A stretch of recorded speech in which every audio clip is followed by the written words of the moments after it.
Top quality और consistent performance के लिए सिर्फ सिल्वर पंप। टॉप क्वालिटी और कंसिस्टेंट परफॉर्मेंस के लिए सिर्फ सिल्वर पंप, नाम याद रखना।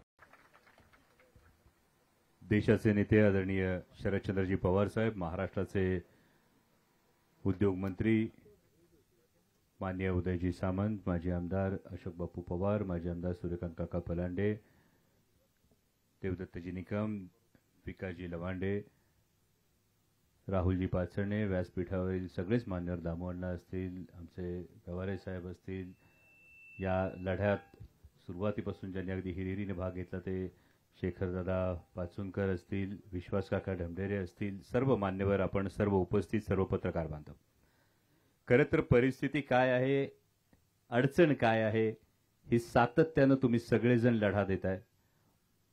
मी आदरणीय पवार साहेबांचं आणि माननीय मंत्री महोदयांचं, उदय सामंत साहेबांचं मनापासून आभार मानतो, कारण हा केवळ प्रदूषणाचा प्रश्न नाहीये साहेब, हा मानवतेच्या विरोधात घडलेला एक अक्षम्य असा गुन्हा आहे।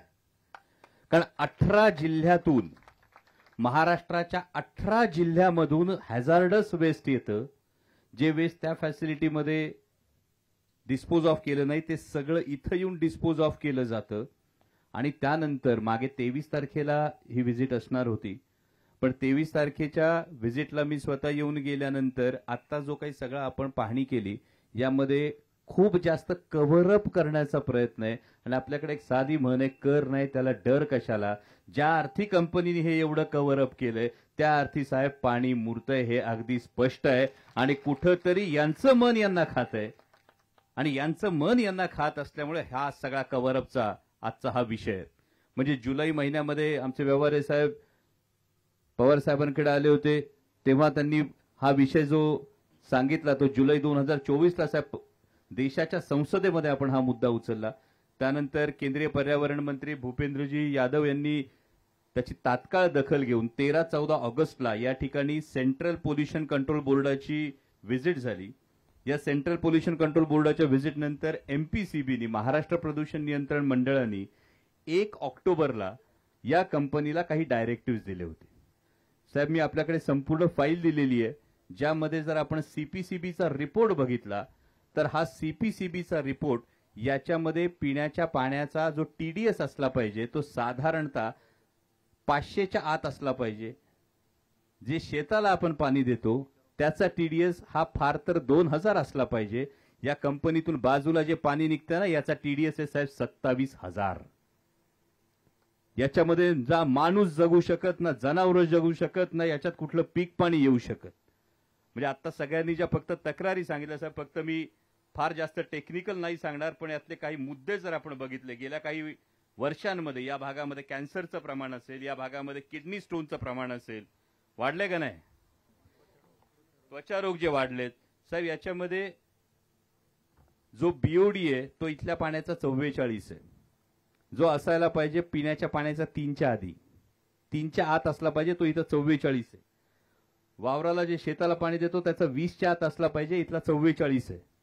साहेब यातला क्लोराईडचं प्रमाण जे 250 ते 1000 असलं पाहिजे ते इथल्या पाण्यामध्ये 8492 आहे। जे कॅल्शियमचं प्रमाण आहे, जेव्हा किडनी स्टोन होतो, या किडनी स्टोनमध्ये कॅल्शियमचं प्रमाण जेव्हा जास्त असतं तुमच्या पाण्यामध्ये खाण्यामध्ये, तेव्हा किडनी स्टोनचा आजार जास्त दिसून येतो। साहेब कॅल्शियम हार्डनेस 2280 आहे, मॅग्नेशियम हार्डनेस 1060 आहे।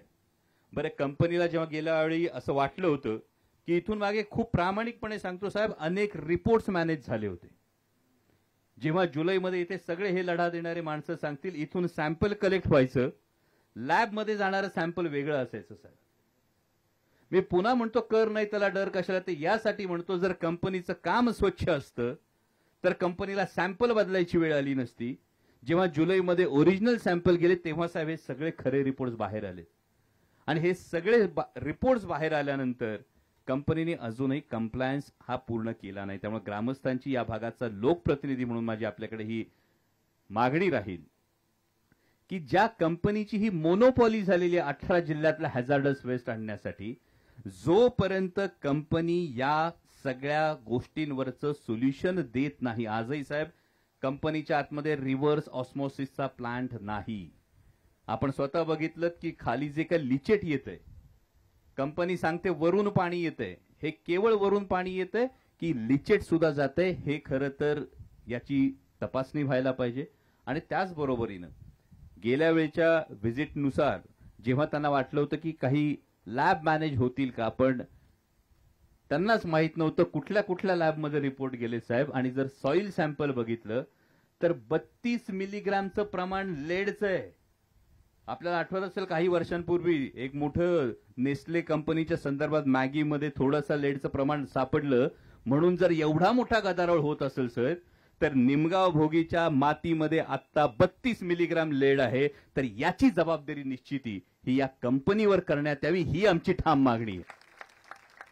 म्हणजे कंपनीला नवीन देण्यात आलेलं क्षेत्र तर कुठल्याही परिस्थितीत दिलं जाऊच नये. पण त्याचबरोबरीने साहेब, ही आपल्या माध्यमातून सरकारचे प्रतिनिधी म्हणून आपल्याला आणि आपल्या माध्यमातून माननीय मुख्यमंत्री महोदयांना सुद्धा हीच मागणी राहील की कुठलाही विकास गावं आणि शेतकरी भकास करून झाला तर त्याचा काही उपयोग होत नाही.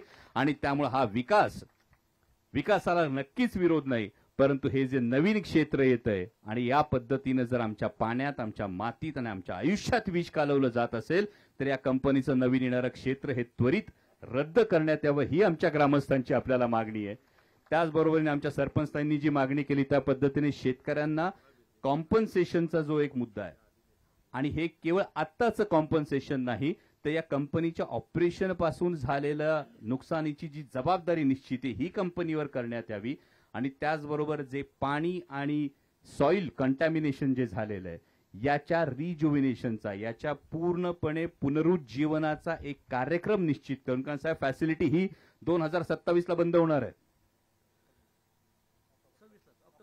ही ऑक्टोबर 26 ला जर फॅसिलिटी बंद झाली तर यांनी गाडलेला कचरा तसाच राहणार आहे, वरून पडणारा पाऊस तसाच असणार आहे आणि येणारं पाणी परत आमच्या वावरात येणार आहे. तर या कंपनीवर आधी ही जबाबदारी निश्चिती, MIDCच्या माध्यमातून ही जबाबदारी निश्चिती या वॉटर अँड सॉइल कंटॅमिनेशनची करण्यात यावी आणि याच्या पुनरुज्जीवनाचं संपूर्ण जबाबदारी या कंपनीने उचलायला पाहिजे, ही आमची प्रामुख्यानं मागणी. आपण इथं आलात, आमच्या सगळ्या मागण्या ऐकून घेतलं त्याबद्दल मी मनापासून आपलं आभार मानतो. आणि नक्कीच आपल्याकडून ही अपेक्षा आहे की आपण ग्रामस्थांच्या या अडचणींवरचा तोडगा आपण लवकर काढाल. धन्यवाद. जय शिवराय.